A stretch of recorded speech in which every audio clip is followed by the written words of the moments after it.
Quand j'étais enfant, j'avais toujours l'impression que quelque chose clochait chez nous. Pas un drame, pas une vraie douleur. Juste un silence. On vide. Mon père, Jacques, était un homme bon, travailleur, stable, trop prévisible. Ma mère, Claire, était tout l'inverse. Vive, brillante, pleine de rêves. Pourtant, elle avait cette tristesse dans les yeux qu'aucun sourire ne parvenait à effacer. Elle chantait souvent en cuisinant, mais jamais jusqu'à la fin d'une chanson. Elle commençait, puis s'arrêtait, comme si quelque chose lui bloquait la voix. Je n'ai compris qu'à ses funérailles. Elle est morte un 14 février, ironique, le jour de l'amour. Infarctus fulgurant, dit-on. Elle avait 59 ans. À la maison, après la cérémonie, j'ai décidé de trier ses affaires, seul. Mon père n'a pas protesté. Il n'en avait pas la force. Il était assis dans le salon, silencieux, le regard perdu dans le vide. Dans la penderie, derrière ses écharpes, j'ai trouvé une boîte en bois, fermée par un petit cadenas. J'ai hésité, puis j'ai forcé.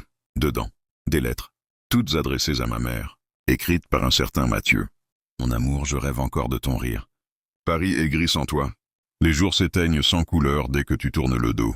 Elle datait de 1984, l'année de mon anniversaire. Ma gorge s'est serrée. D'autres lettres ont suivi. Toujours tendres, passionnées, déchirantes. Il parlait de Venise, de promesses, de fuite. Puis, une dernière lettre. 1986. Claire, je pars. J'attends depuis 2 ans. Tu ne viens pas. Tu choisis une vie sans moi. Je te pardonne. Je t'aimerai toujours. C'est l'année de leur rupture. L'année où chez nous, ma mère a commencé à ne plus chanter du tout. J'ai confronté mon père quelques jours plus tard. Il a hoché la tête, lentement. Je savais, dit-il, depuis longtemps. Et tu l'as laissé vivre avec ce regret. Il a baissé les yeux. Parce que je l'aimais plus que mon propre orgueil. J'ai compris à cet instant ce qu'était le vrai amour. Ce n'était pas des serments enflammés, ni des lettres poétiques.